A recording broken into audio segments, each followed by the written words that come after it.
Question number 11 है, if event B has occurred and has P B equal to 1, the conditional probability P A upon B is equal to, यहाँ पर बात कर रहा है P A intersection B upon में P B की value के लिए, इसको ये कैलकुलेट करवाना चाह रहा है। देखो अगर हम ये माने कि B के होने से A को कोई फ़र्क नहीं पड़ रहा है, B के घटित होने से A की घटना में कोई भी प्रायिकता नहीं बदलती है, तो उस कंडीशन में जो इंटरसेक्शन है वो क्या बन जाएगा, P A into P B, और अपॉन में पी बी तो है ही है, और ये वैल्यू किसकी चल रही है, कंप्लीटली चल रही है पी ए अपॉन बी की, जिसकी हमें निकालनी है। अब यहाँ पर देखो कि पी बी से पी बी घट गया, या फिर 1 वैल्यू रख लो, तो ये किसके बराबर आ गया, पी ए के बराबर आ गया। हालांकि इस क्वेश्चन में कुछ था नहीं, बस सिंपली आपको क्या है थोड़ी बहुत लैंग्वेज में घुमाया था। क्वेश्चन नंबर 12 है, the experiment is repeated an extremely large number of times of probability, this approach is known as. देखो 1 बाई 1 समझें, अगर हम पहले ऑप्शन में दिया है क्लासिकल अप्रोच, इसमें क्या होता है जितने भी आपके सिलेक्शन हैं उनको हम इक्वल मान लेते हैं, इक्वल चांसेस होते हैं वो, और उसमें सभी की प्रोबेबिलिटी 1 बाई n होती है, सबसे इंपॉर्टेंट बात। अब यहाँ पर ये कह रहा है कि भाई हमें चाहिए क्या, लार्ज नंबर ऑफ टाइम्स, तो लार्ज नंबर ऑफ टाइम्स केवल एक ही ऑप्शन होता है, रिलेटिव फ्रिक्वेंसी अप्रोच में ही हम जो है बहुत ज़्यादा संख्या में जो है दोहराव करते हैं, या फिर प्रायिकता उसकी ही हम निकालते हैं। ऑब्जेक्टिव अप्रोच में क्या होता है, ऑब्जेक्टिव अप्रोच को हम डिग्री ऑफ फ्रीडम ही बोलते हैं। अगर आपसे यहाँ बोला जाए कि degree of believe, degree of freedom नहीं, degree of believe, degree of believe ही बोलते हैं इसको। तो अगर आपसे बोला जाए कि डिग्री ऑफ बिलीव जो है वो किस प्रकार की अप्रोच में कंसीडर किया जाता है, तो वो किया जाता है ऑब्जेक्टिव अप्रोच में। सब्जेक्टिव अप्रोच में हम क्या करते हैं, हम जो है एनालिसिस करते हैं, और उस एनालिसिस के बेस पर हम प्रोबेबिलिटी डिसाइड करते हैं या फिर निकालते हैं। और वो कंप्लीट जो एनालिसिस होता है वो किसी तुक्के या फिर गैस वर्क के आधार पर नहीं होता, वो एक कॉन्क्रीट मेजर के आधार पर होता है, तो इसको हम बोल सकते हैं analysis of concrete major.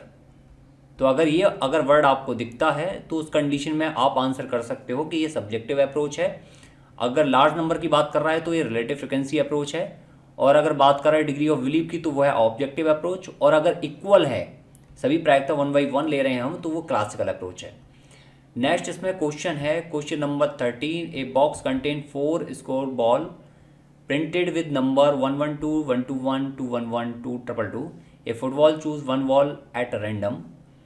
Let A1 be the event. The first digit of the printed number of the ball chosen is 1. Similar, A2 and A3 denote that second as well as third digit of the printed number is 1. The event A1, A2, A3 क्या होंगे आपस में।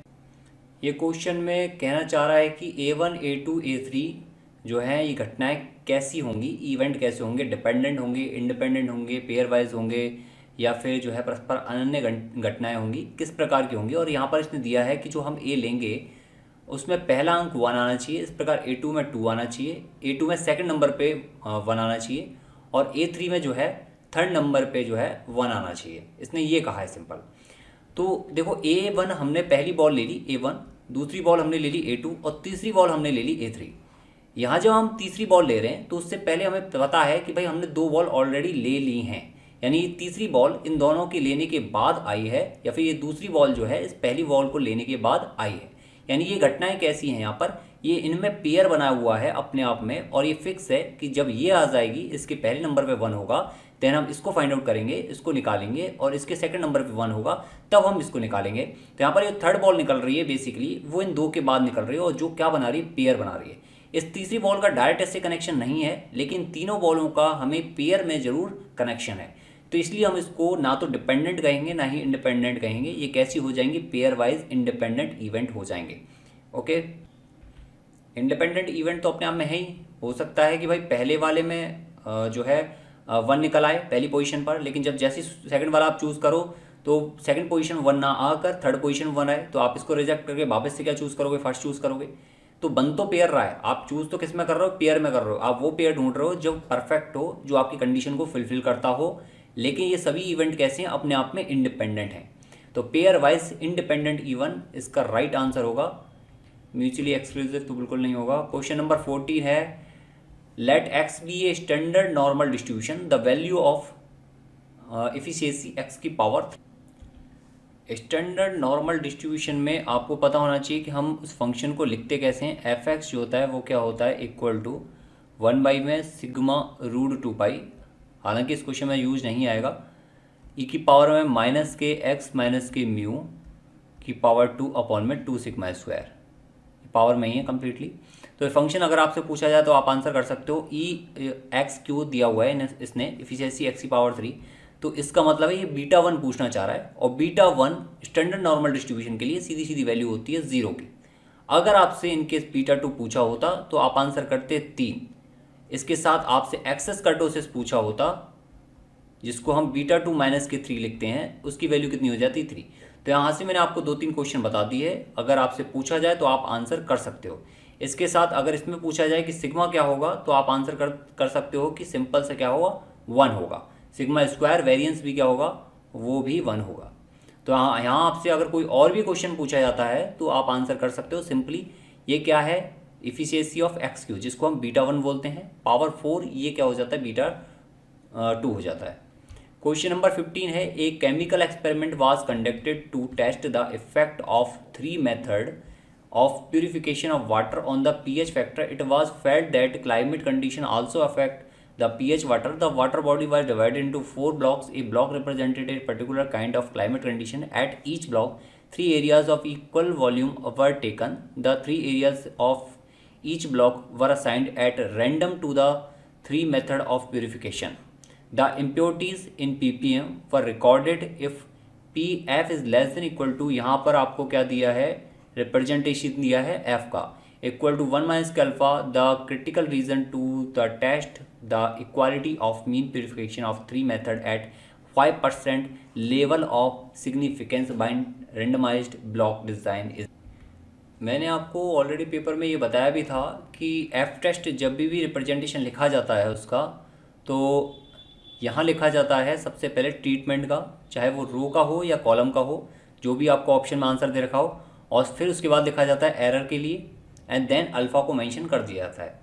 अब देखो यहाँ पर आपको क्या दे रखा है, the water body was divided into 4 blocks, and इससे पहले दे रखा है इसमें, ओके, ये 4 ब्लॉक की बात कर रहा है। इसके बाद यहाँ पर दे रखा है 3 area of equal volume were taken, यानी कि ये जो आर है, ये आर कितना दे रखा है, वो आर दे रखा है 3, और यहाँ पर 4 ब्लॉक की बात कर रहा है, यानी ये वैल्यू किसकी है, 4, सी की, यानी कॉलम की। इतना पता लग गया। अब देखो पहले के लिए रो के लिए डिग्री ऑफ फ्रीडम निकालेंगे r माइनस के 1 यानी कि 2, कॉलम के लिए डिग्री ऑफ फ्रीडम निकालेंगे, वो कितनी आती है, 4 माइनस 1 यानी कि 3, और फिर उसके बाद एरर की निकालेंगे तो कितनी हो जाएगी, 3 दूनी 6, और टोटल की निकालेंगे कितनी, 6 और 3 और 2 11। अब यहाँ पर आप देखते हैं डिग्री ऑफ फ्रीडम कितनी कितनी आ रही है ऑप्शन में, या तो 2 6 है या फिर 3 6 है।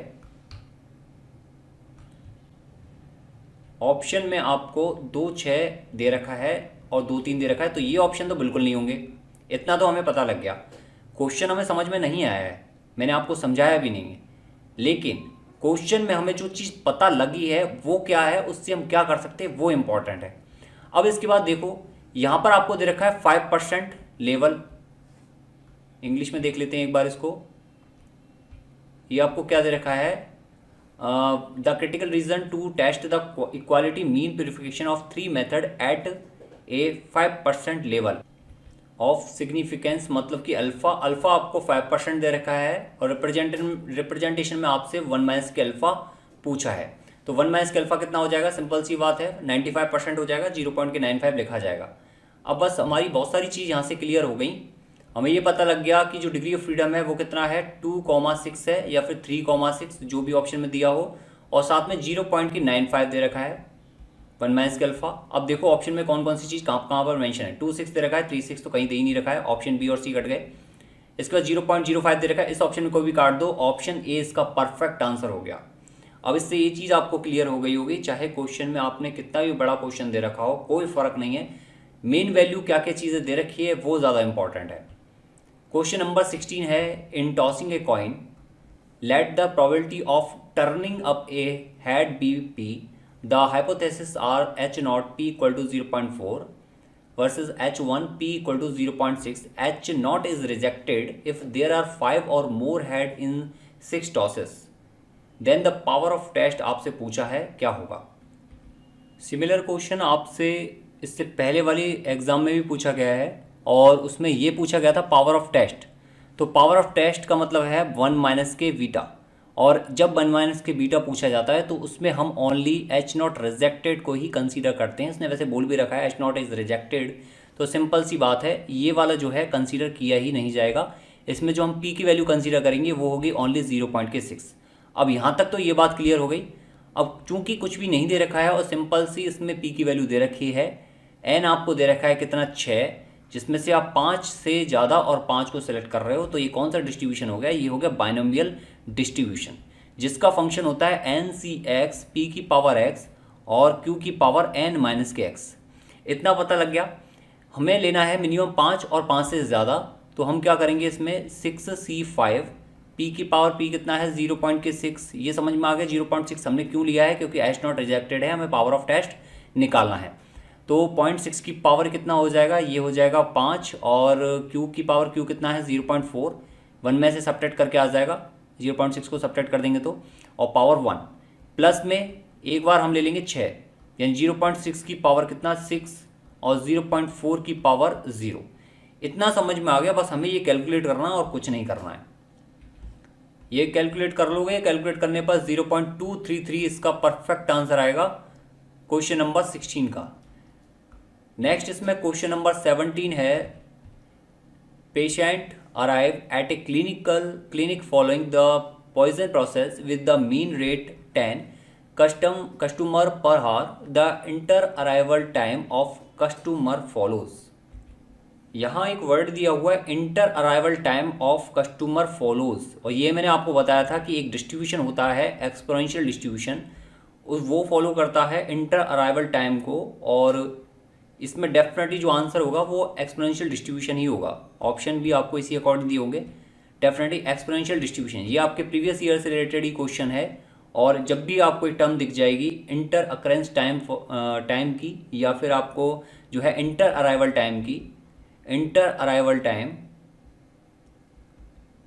टाइम या फिर इंटर अकरेंस करके दिख जाएगी, तो वो आप सीधा सीधा उसमें पुट कर सकते हो कि इसका कौन सा डिस्ट्रीब्यूशन होगा, ये एक्सपोनेंशियल डिस्ट्रीब्यूशन होगा। पॉइजन तो फंक्शन हमें पता है, ई की पावर माइनस की लेमडा वाला फंक्शन कंप्लीट होता है वो पॉइजन डिस्ट्रीब्यूशन का। गामा डिस्ट्रीब्यूशन का भी फंक्शन मैं ऑलरेडी वैसे पढ़ा चुका हूँ, ज्योमेट्रिक डिस्ट्रीब्यूशन भी पढ़ा चुका हूँ। ज्योमेट्रिक डिस्ट्रीब्यूशन में एक छोटी सी इंपॉर्टेंट बात है कि ये मेमोरी लेस डिस्क्रीट डिस्ट्रीब्यूशन होता है, मेमोरी लेस डिस्क्रीट डिस्ट्रीब्यूशन। अगर आपसे पॉइंट में पूछा जाए तो एक ज्योमेट्रिक डिस्ट्रीब्यूशन का और पॉइंट बनता है कि भाई ये मेमोरी लेस डिस्क्रीट डिस्ट्रीब्यूशन होता है और ये सिंगल है, इकलौता है, तो आप आंसर कर सकते हो। नेक्स्ट इसमें क्वेश्चन है क्वेश्चन नंबर 18, कैलकुलेट करना हमें लास्ट पेयर प्राइस इंडेक्स और 2020 के लिए। यहाँ पर आपको वैल्यू दी है, क्वांटिटी दी है, तो ये है Q0 और ये है Q1, क्योंकि बेस ईयर यहाँ पर क्या है 2019, क्योंकि इसने बोला है 2020 के लिए हमें कैलकुलेट करना है। ये P0 है, P1 है। लास्ट पेयर प्राइस इंडेक्स का हमें फॉर्मूला पता होना चाहिए, बाकी क्वेश्चन अपने आप में सॉल्व हो जाएगा। लास्ट पेयर प्राइस इंडेक्स होता है, ये बात कर रहा है लास्ट पेयर मूल्य सूचकांक की, ध्यान रखना ये बात। मूल्य सूचकांक और क्वांटिटी सूचकांक यानी क्वांटिटी इंडेक्स में फ़र्क क्या फॉर्मूले में, वो समझ में आ जाएगा, नहीं तो प्रॉब्लम हो जाएगी। तो अब मैं बता देता हूँ लास्ट पेयर प्राइस इंडेक्स के लिए, तो ये सम ऑफ P1 Q0 अपॉन में सम ऑफ P0 Q0 इंटू 100।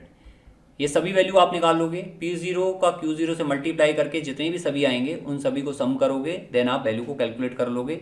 तो 20 अपॉन में लगभग 20.5 अपॉन में 17.5 इंटू 100, तो ये सॉल्व करोगे तो कितना आ जाएगा 117.14 इसका आंसर आ जाएगा।